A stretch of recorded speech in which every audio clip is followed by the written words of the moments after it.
What's going on, everyone? Jonathan here with the Venue RX podcast. And today we are going to be focusing on wedding planning, but more specifically, the lessons that can be learned when you start a business over again, and more specifically, a second business. I've had this personal experience in my own company where I started my first company and learned a lot of lessons the hard way. And then, starting a second business or a second variation of my business, there were certainly some mistakes that I didn't make and maybe some learning opportunities that I was able to apply from the first business to the second one.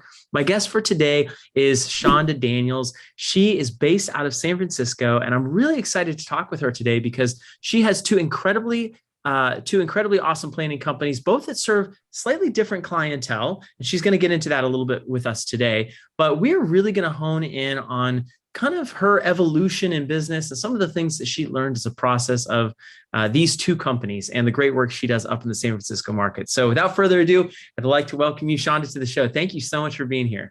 Thank you, Jonathan. Thank you for having me. I'm so excited to be here today. You're listening to the Venue RX podcast. Well, I am stoked. It's going to be a wonderful journey as we get to know you a little bit and hear about your 25-year journey. Is that correct? Yes, 25, almost 26. Yes, it's been a long time, but I absolutely love it. That's why I'm still here. I love that. And it's so great when you get to talk to people who've been in the industry a long time because they have perspective and they have, experience in the industry that comes over literal decades, and a lot of people who are new in the industry, in the market, whether they're a venue owner, whether they're a planner, a caterer, a DJ, whoever it happens to be, sometimes there are these lessons and things you learn just from being around a while in this industry. So yes. This is a treat. Thank you. I have a question though, and I'm fascinated by origin stories. How did you get started? Like, why weddings and events? Why planning? Oh, how funny. Okay, so I started this in 1999, and just for the love, I just realized that I loved planning things. I just loved planning. I never knew that it was a real profession. I just knew that I loved planning parties, and I'll just say my mom said years later that you were just really bossy. I don't think the term is bossy. I think it's just organized, and I like things a certain way. And there is a profession that loves to make sure that things are organized for other people. That is my superpower. So a lot of folks, they don't have that. So just doing that over the years and then realizing that it was something that I could actually get paid to do, and that it was something that really freaked some folks out. They really were paranoid about planning things. And I thought, oh, I can do this in my sleep. So why not? Was there a moment that you had this realization that like, I want to be a business owner, or I want to own a business, be an entrepreneur, versus the plan would be, you're going to go plan hotels at weddings or work for someone else? Was there kind of that fundamental shift at any point in your career? Well, in the very beginning, I knew that I wanted to have my own business because I had watched my mother from birth, like be a entrepreneur, because she's a hairstylist. And so she had her own beauty shop, and just watching her like go to her shop, having those keys, unlocking her door, I was like, yes, this is what I want to do. I knew I wanted to have my own because I saw that as an example. I just didn't know. At first, I thought I wanted to be a beautician, but then my mom said, I don't think you should do that. You'll always be on your feet. And then look where I landed. Like literally, look where I landed on my feet all the time. But I just, like I said, from the beginning, and then in combination with my grandmother, she was the ultimate entertainer. She had like the china in the china cabinet that didn't come out except for Sunday dinners. She actually taught me how to set a formal table and like making the dining room table look really good and entertaining for people. So I feel like that mixed in with my mom having her own business, I knew I wanted to have my own, and I knew entertaining was the thing, but I just didn't know it was a business. So you went to college and got a degree in kind of a related field, is that correct? Mm-hmm. I got a degree from San Francisco State in hospitality management and hospitality and tourism. But it was so funny because I didn't get that until much, much later, because it was when my daughter was graduating from high school. And so I'm thinking, you need to go to college. You need to go to college. And then she said something to me. She was like, well, Mom, you didn't go and you're doing fine. And I was like, oh, great. So I started my journey to go back to school as an adult and then ultimately transfer, go to San Francisco State, get my degree. And then when she was graduating, I was graduating as well. So that was, yeah, that was, Wow. yeah, she was my motivation for that. That is so cool. I love hearing that. That's really inspiring. I think a lot of people would really like to do that, but they kind of feel like, at that point in their life, there's so many things that are going on, and that it's kind of like the ship has sailed and I'm doing fine. I don't need that. That's really cool. So was it just her saying that, or did you kind of have this on the brain of like, I want to go back and I want to Well, it's funny you say that, Jonathan, because it was always just in conversation. Okay, and this is the truth. I'm a total open book to anybody who wants like information. But just in having, how when you're around friends and friends are talking about college related things and things like that, then I would always like be quiet and just kind of like shy away and hope nobody asked me something. And I never liked that feeling. So combining that with what my daughter said, I was like, you know what? And I'm always one that's never afraid to try something new. And I never like having limitations set for myself. So I'm like, okay, let me go back and figure out how, as an adult, that I can go back and achieve this goal. And so there's so many resources out there as an adult or as like a person. You don't even have to be like just someone who wants to start over. It's always resources, and it's never, ever, ever too late. I finished my college degree kind of later. I joke around that I spent 100 years at a junior college before transferring to Colorado State and then graduating with a business degree. But for me, like, it was not the path for me. But I noticed something, and I'm curious if this is your experience as well. When I, after the 27th time I dropped out, and when I, came back to school, I felt like school was really easy in a sense. Like after I'd gotten into the real world a little bit, like the problems that had before really stumped me, I felt like somehow they were more solvable. Maybe there's...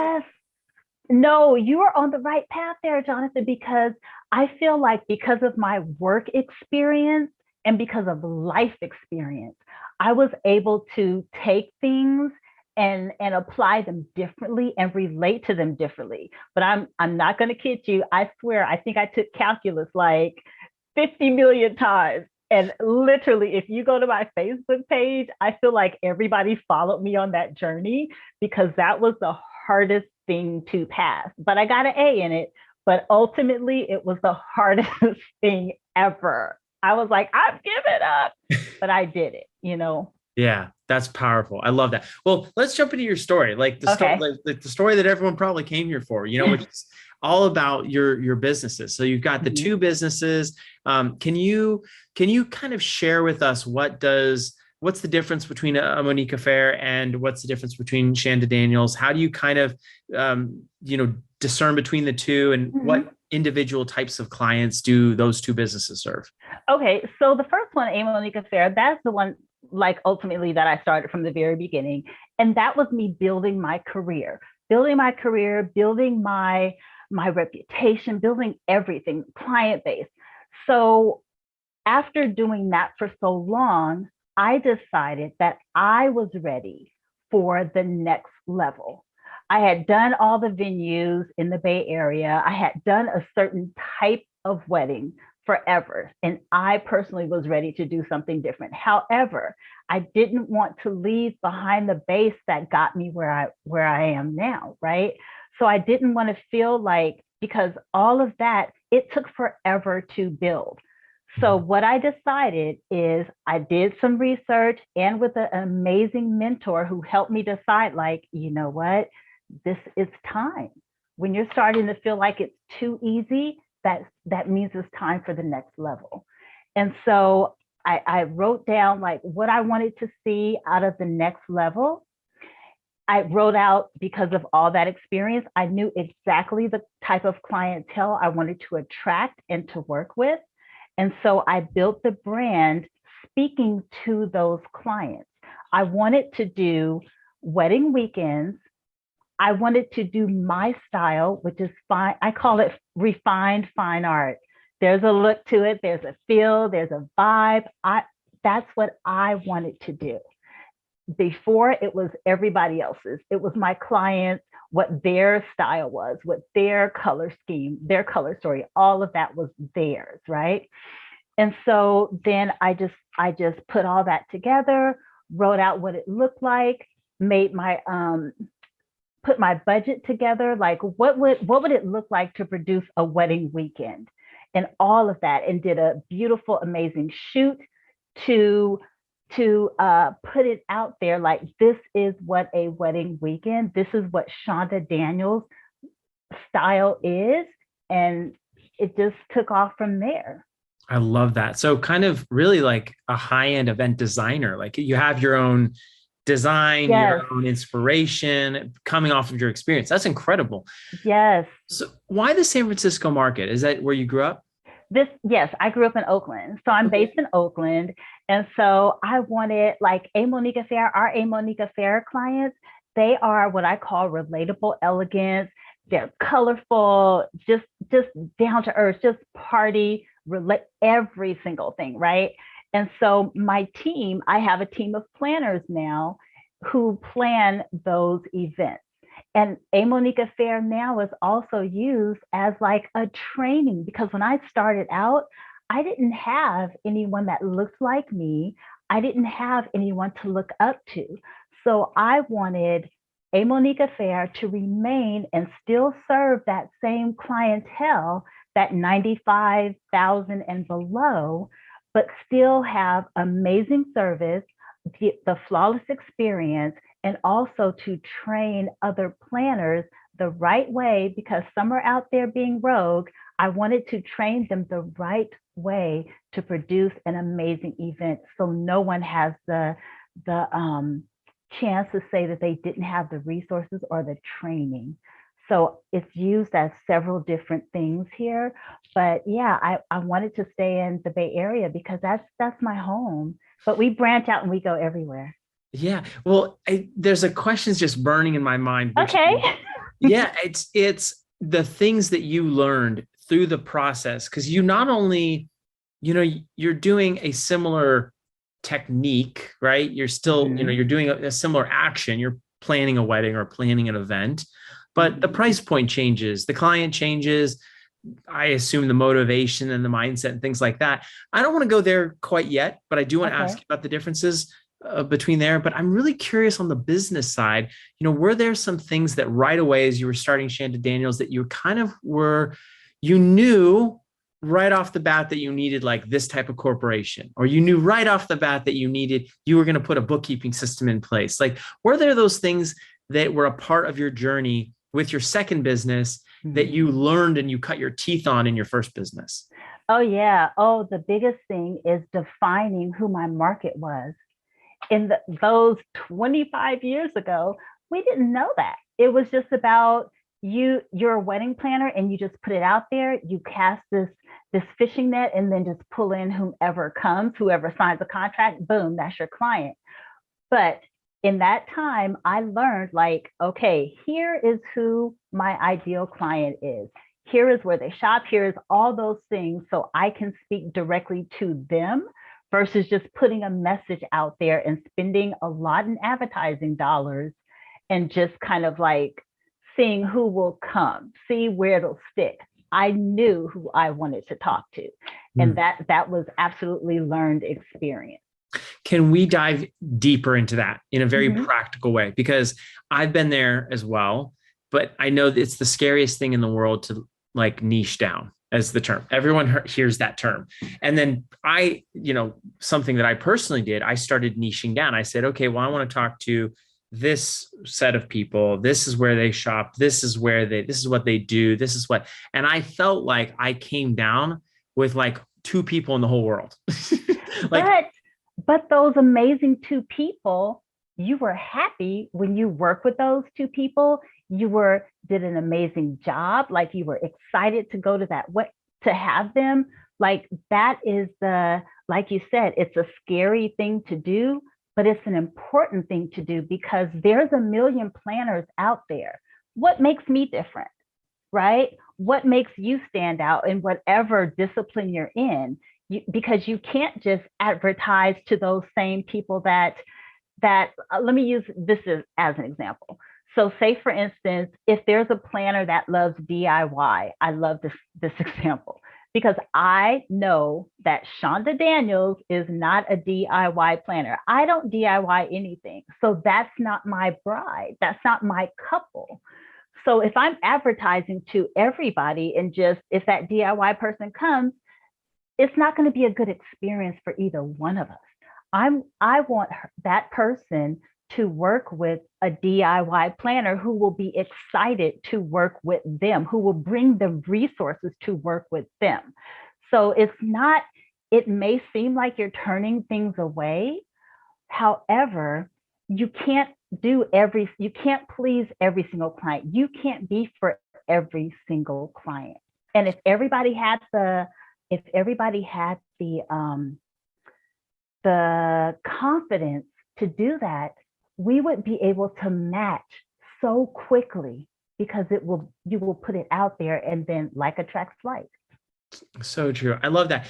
There's a part of that though that's scary to me, and I know it's probably scary to other people as well, which is like doing that feels like then I'm being exclusive to other people in my service business. Not excluding them.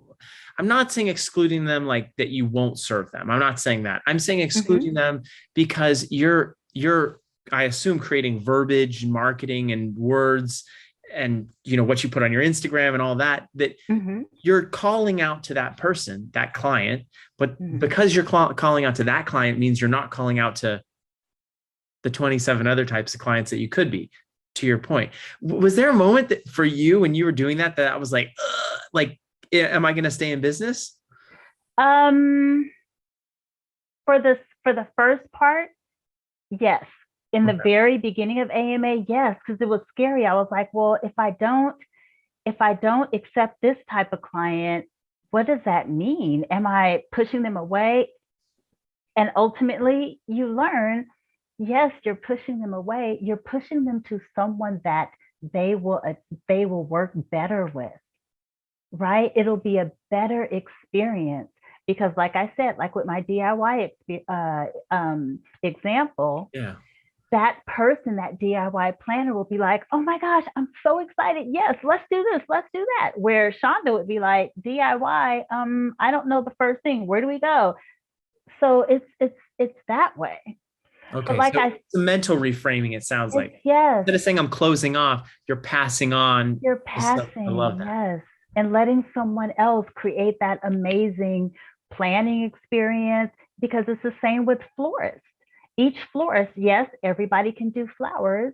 However, every florist has a style that makes them excited and that makes them do the best work, right? As opposed to just thinking, I need to book everybody that comes.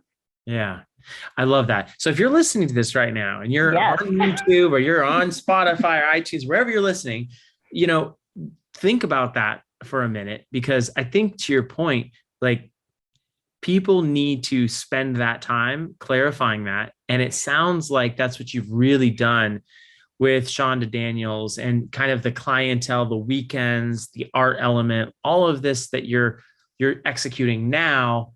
And before you kind of were cutting your teeth. So could you talk to me about some other things that you learned, some kind of maybe business principles or just things that you're like, oh, that's not a mistake that I'm going to make again. And then you did, with your second business. Okay, the biggest thing is, and this is just about the evolution of like the internet and platforms and things like that. Like when I very first started out, this is going to date myself, but hey, who cares? I was using like Access. Do you remember Access? Yes. I literally was trying to put something together and create my own kind of system, right? That database system was insane. Yes. I know okay, exactly. So yes.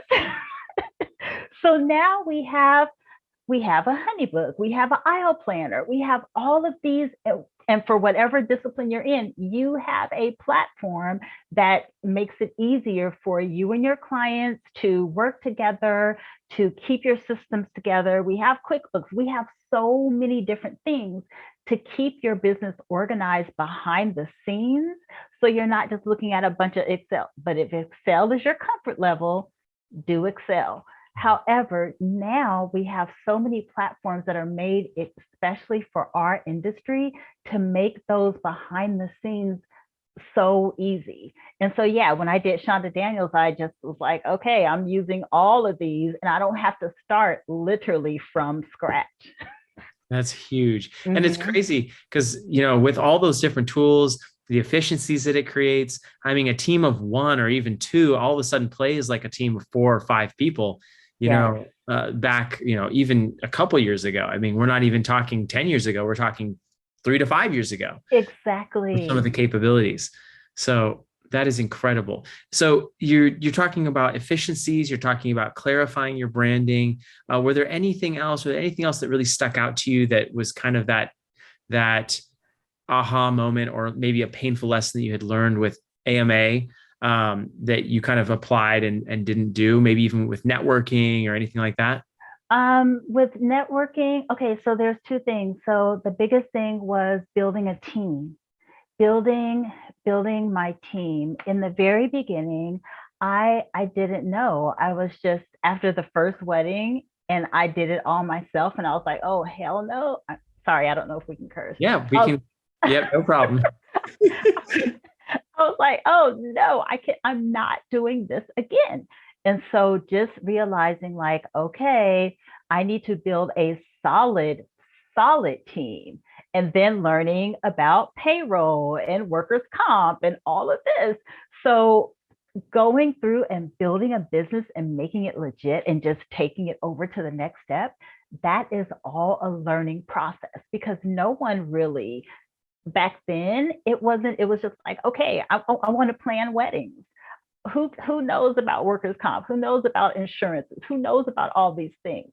But after being in it for this long and knowing how to weed down and get the right employees, the right team, the right everything, the right creatives, that is a big thing too. No matter what discipline you're in, knowing your network, knowing the creatives you work with, knowing the creatives you bring on the team, it all makes a huge difference. And so when I started Chanda Daniels, I knew what creatives I wanted to have under that brand and who to attract to work with under that brand. Could you touch on that a little bit more, like maybe your process with hiring? Because I think a lot of people have a really messy journey when hiring people. And I kind of came to that realization. I was very much like, if I need it done right, I need to do it myself. And then I quickly realized, my gosh, maybe I'm not smart enough to do it all myself. So I better bring on someone else if I want to grow. But in that process, I had to grow as a leader, obviously, but then it was messy. Like sometimes you don't onboard people right. Can you kind of talk to me a little bit about that? Like what was your experience like with hiring and bringing people on your team? Mm-hmm. It was a messy journey in the very beginning. Like I said, just as you expressed. So it was just about, for me, it was a little bit easier because a lot of the people, and I feel like I was very lucky in this point, a lot of the people that I was able to bring on, I met at school, because after I graduated, or even while I was in school, there was an internship program.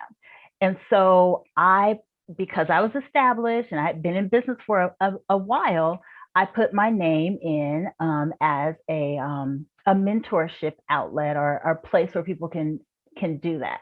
And so when the interns worked out well, at the end, I offered them a position.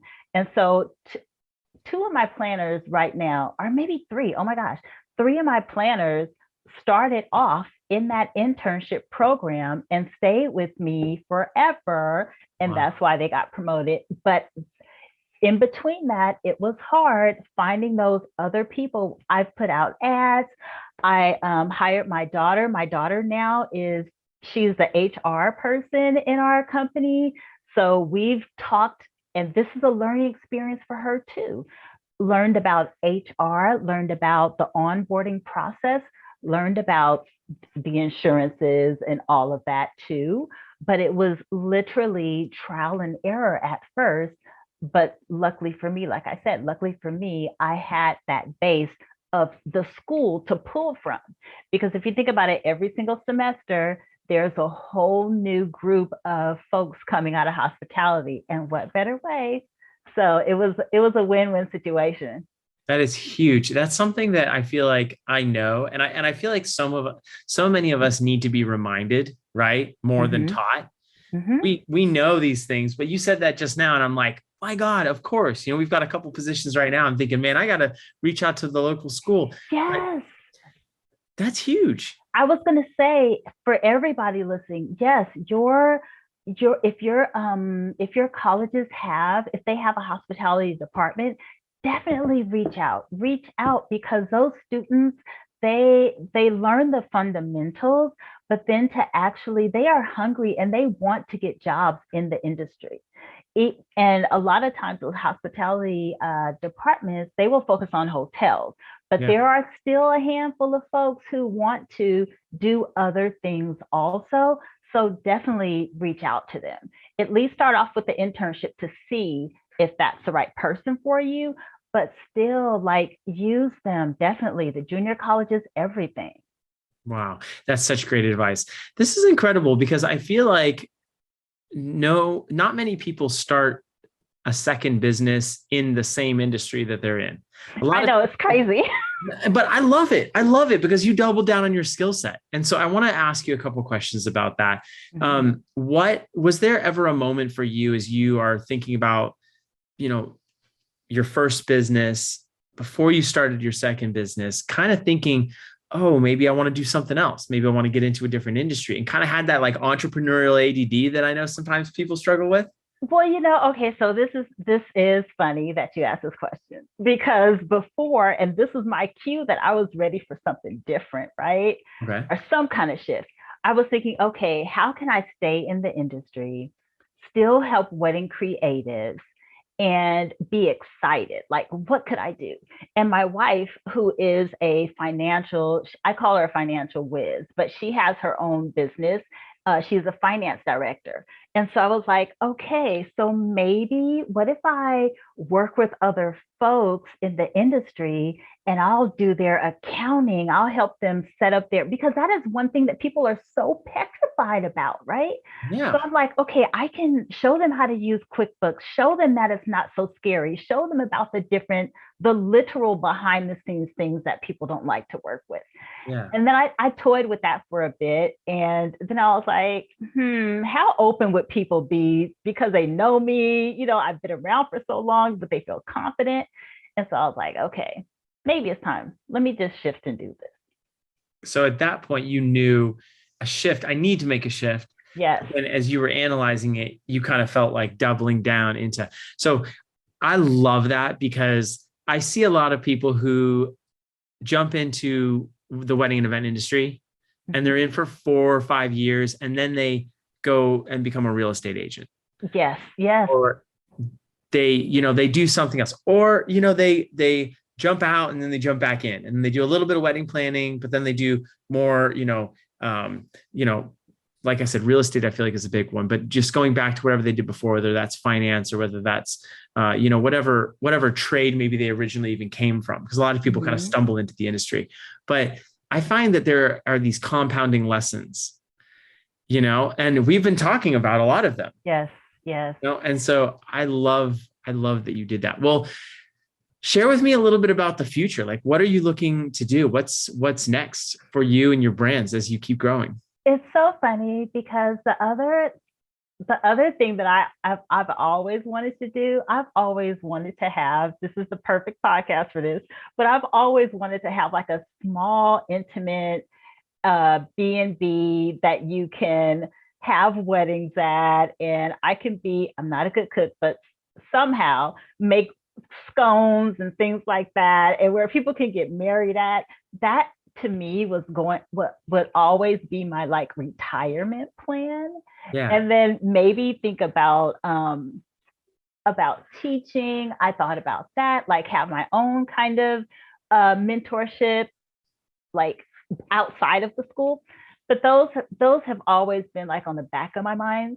I'm not sure yet. I'm not sure, honestly. I love it. I love that Airbnb idea, that like bed and breakfast, that, Yes. kind of, I hate to use the word quaint, but almost kind of like, yeah, intimate, I think Yes. yeah. Intimate. Okay, so have you seen that meme that says you're a coastal grandma if you like the flowy? You have to check that out. And so I was like, okay, I think I may be a coastal grandma, and I'll just have my little cute bed and breakfast, or people can have their weddings very intimate. Like, it seems easy to me. It seems like a no-brainer, but I don't know about that now. So we'll see. Oh, you should do it. You should do it. I'm 100% behind you. And, we've got all these different resources for venue owners. And Yes. we have to stay connected on that. Well, awesome. Shonda, thank you so much for coming on and just sharing your story and, the way that you've not only built one, but two successful brands. Thank you. It's been a real blast. If someone wants to connect with you, either maybe they're interested in learning more from you, hearing more about your experience, or maybe even hiring your company, where can they reach you at? They can reach me at A Monique Affair, and these are both on Instagram, at A Monique Affair, or at CD_Shonda Daniels. So CD_Shonda Daniels. Got it. And you can hit me in my DMs. I'll answer all questions. Slide in the DMs. Yes. I love it. I love it. Shonda, thank you so much again for being on the show. And, if you like this, you had any questions for Shonda, feel free to hit her up on her social media. You can also drop a comment and we will answer those or pass those along. And thank you again for coming on. I appreciate you. Thank you. Thank you for having me, Jonathan.